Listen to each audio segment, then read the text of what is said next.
బల్కంపేటలో ఎల్లమ్మ కళ్యాణం బోనాల సందడి చూడడానికి రెండు కళ్ళు సరిపోనంత రీతిలో అంగరంగ వైభవంగా జరిగాయి.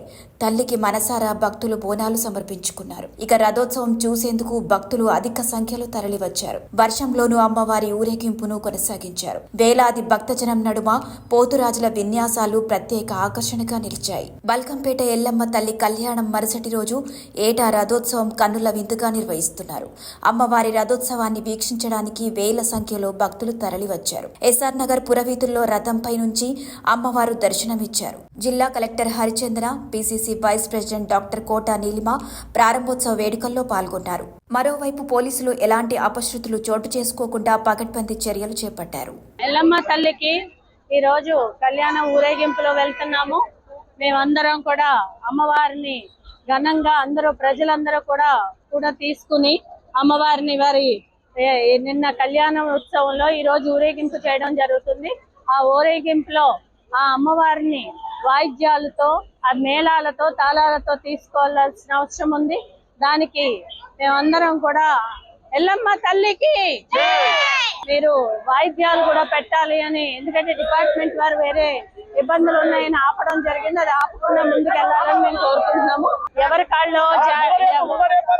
కాళ్ళు జాగ్రత్తగా ఉండాల్సిందిగా కోరుకుంటున్నాము. అందరూ కూడా వారి మహిళలే కాదు, మగవారే కాదు, పిల్లలు అందరూ కూడా జాగ్రత్తగా ఈ అమ్మవారిని మనం గుడి వరకు సాగనంపాల్సిన అవసరం ఉంది. అమ్మవారి గుడిలో వెళ్లే వరకు మనం అందరం శాంతియుతంగా ముందుకు వెళ్లాల్సిందిగా ఈ సందర్భంగా వేలల్లో ఉన్నారు భక్తులు. ఎందుకంటే ప్రతి సంవత్సరం కూడా అమ్మవారు ఆవిడ ఉత్సవం ఘన వైభవంగా ఆమె చేయించుకుంటుంది. ఏ పార్టీ, ఎవరు, మనుషులు, వ్యక్తులతో చేసేది కాదు. ఆ భగవంతుడి కళ్యాణము అంటే సొంతంగా ఆమె జరిపించుకుంటారు. అదే భగవంతుడు. ఆ అమ్మవారు ఇప్పుడు అందరినీ కూడా ఊరేగింపు, ఎందుకంటే ఏ రోజున ఏదైనా ఫంక్షన్ చేసుకుంటే 100 సార్లు పిలవాలి.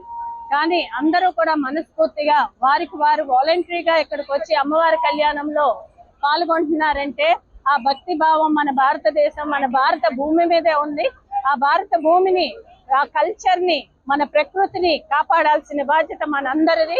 కాబట్టి దీనివల్ల మనకి ఈ కల్చర్ ఏదైతే ఉందో, ఈ సాంప్రదాయాలు అలా కొనసాగిస్తూ తెలంగాణ బోనాలు అంటేనే ప్రపంచ వ్యాప్తంగా కూడా మనకి ఉండటం జరుగుతుంది. ఆ బోనాల్లో మొదటగా మన ఎల్లమ్మ తల్లిది జరుగుతుంది. తర్వాత మనకి హైదరాబాదు బోనాలు జరుగుతూ ఉంటది. దీన్ని మనం ముందుకు తీసుకెళ్ళాలి. తర్వాత మహంకాళి జిల్లా కూడా జరుగుతుంది. సో దీని గురించి తగు జాగ్రత్తలు డిపార్ట్మెంట్ వారు కూడా వారి శ్రమ చేస్తున్నారు. కానీ ఇక్కడ ఉన్న మ్యూజిక్ సిస్టమ్ కూడా వారిని రిక్వెస్ట్ చేశాము. అమ్మవారిని ఎప్పుడు కూడా మేళతాళాలతో తీసుకెళ్లాలి తప్పితే ఊరికి అలా తీసుకెళ్ళకూడదు. కాబట్టి అది కూడా వారిని కోరడం జరిగింది.